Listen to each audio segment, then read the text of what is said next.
Près de 2 ans après avoir quitté TF1, Dominique Lagrousse-Sampere s'épanouit dans l'écriture et dans le développement de sa chaîne YouTube.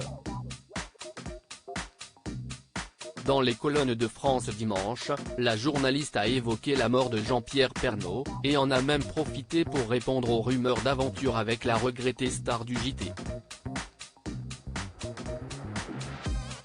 Elle fut l'une des personnalités les plus touchées par la mort de Jean-Pierre Pernaut, décédé le 2 mars 2022 des suites de complications liées à son cancer.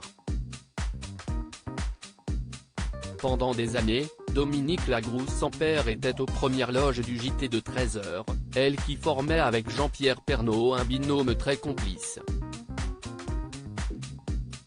En décembre 2020, la journaliste était bien évidemment présente pour le dernier JT de Jean-Pierre Pernaut, et n'avait pu s'empêcher de lui faire une jolie déclaration, qui l'avait beaucoup ému.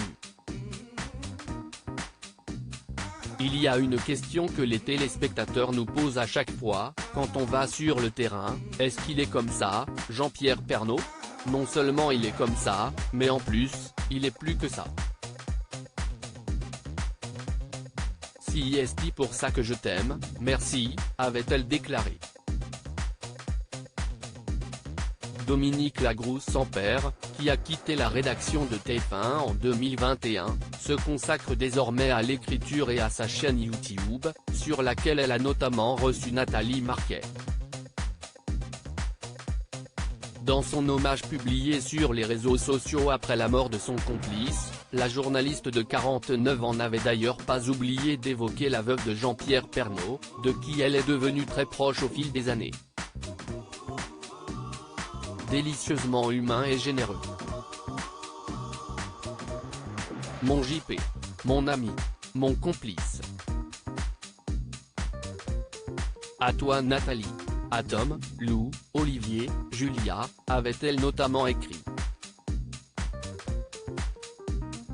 Dominique Lagrousse-Sampere a-t-elle vécu une histoire avec Jean-Pierre Pernaut, la veuve de Claude Sampere, qui avait dévoilé le discours poignant qu'elle avait prononcé lors des obsèques de la regrettée star du JT de 13h, s'est une nouvelle fois confiée sur son tendre ami, dans les colonnes de France Dimanche, paru ce vendredi 21 avril. C'était mon complice professionnel. C'est lui qui m'a demandé de venir travailler pour le journal de 13h. C'est le premier qui a cru en moi et qui a eu cette générosité envers moi. Il m'a offert une vraie chance car il m'a donné le meilleur de lui-même. Il était comme à l'antenne. En plus, tout le monde l'a imité après l'avoir traité de ringard, a-t-elle notamment affirmé. Puis de réagir aux rumeurs de liaison qui ont circulé sur celui qu'elle admirait tant. C'était un modèle, un père professionnel et un ami. D'ailleurs, quand j'ai lu dans vos pages que j'aurais pu avoir une aventure avec lui, je suis sûr que ça l'aurait bien fait rire. Une réponse claire de la part de la journaliste, qui a également qualifié Nathalie Marquet d'amie.